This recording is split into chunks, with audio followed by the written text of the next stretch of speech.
如果你曾经看过一次性瓶子或杯子的底部，那你大概注意过这个符号。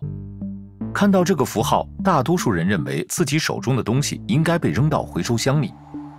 然而，大多数回收中心都无法回收这些塑料。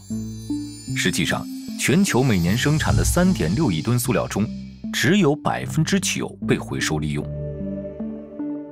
那么，为什么塑料的回收率如此之低？这些代码又是什么意思呢？我们的回收问题是多层次的，从生产开始，大约18%的塑料由热固性聚合物制成。这些塑料通过固化变得稳定，固化是通过分子链的不可逆交联使材料硬化的过程。热固性塑料之所以如此有用，是因为它们可以在极端条件下完整保持原状，但这也意味着绝大多数回收厂无法分解和重塑它们。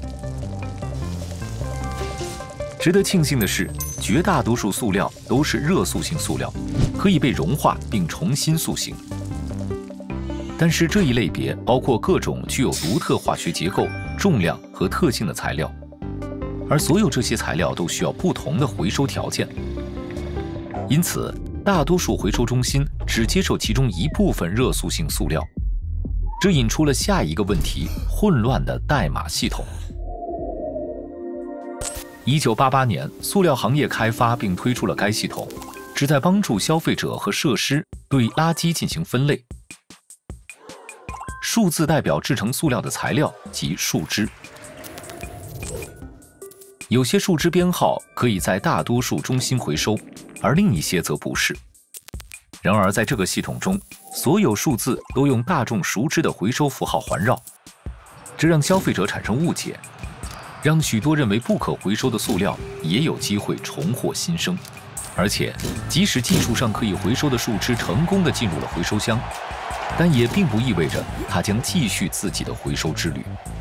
塑料通常含有多种树枝，混有染料和添加剂，或者贴有难以去除的贴纸和标签，这些都可能导致它们被转送到焚化炉或垃圾桶。简而言之，许多公司在设计包装时并没有考虑重复利用。即使在原始条件下，塑料树枝能被融化并重塑的次数也屈指可数，因为它们的聚合物每经过一次使用都会降解。如果所有这些问题让你觉得回收塑料好像并不可行，那么你不是第一个这样想的人。早在20世纪70年代，这一现实就为塑料行业所熟知。尽管他们怀疑广泛回收在经济上是否可行，该行业还是向广告活动投入了数百万美金。在美国境内，塑料行业悄悄地游说州政府，让大多数州通过法律要求塑料必须带有令人困惑的树枝代码。这样一来，解决日益严重的塑料垃圾问题的重任就从塑料行业推到了消费者身上。如今，情况只会更糟。分类这些垃圾的成本不断上涨，再加上回收废料的国际购买者减少，迫使许多城市完全关闭了路边回收计划。那么，我们该如何解决日益严重的塑料垃圾问题呢？很明显，我们必须减少塑料消耗。我们超过1/4的塑料垃圾来自包装材料。许多制造商已经在正确的方向上采取措施，逐步淘汰了不必要的塑料薄膜，并采用了更容易回收或可堆肥的材料来取代塑料桶和管子。对于其他塑料，一种解决方案是努力实现塑料循环经济。这意味着减少生产新塑料，淘汰那些一次性塑料，并确保剩余的塑料能够通过循环利用继续流通。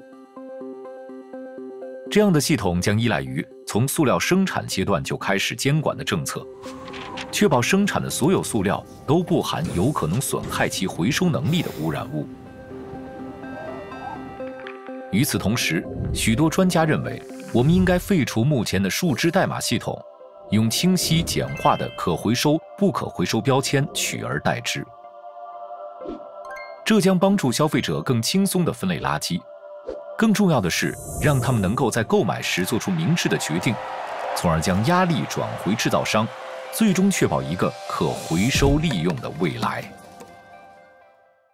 保护自然环境应成为世界上所有国家、企业和社区的首要任务。如果您也想推动实现这一目标，想了解可以采取哪些具体措施，请访问@TED.com/EarthSchool。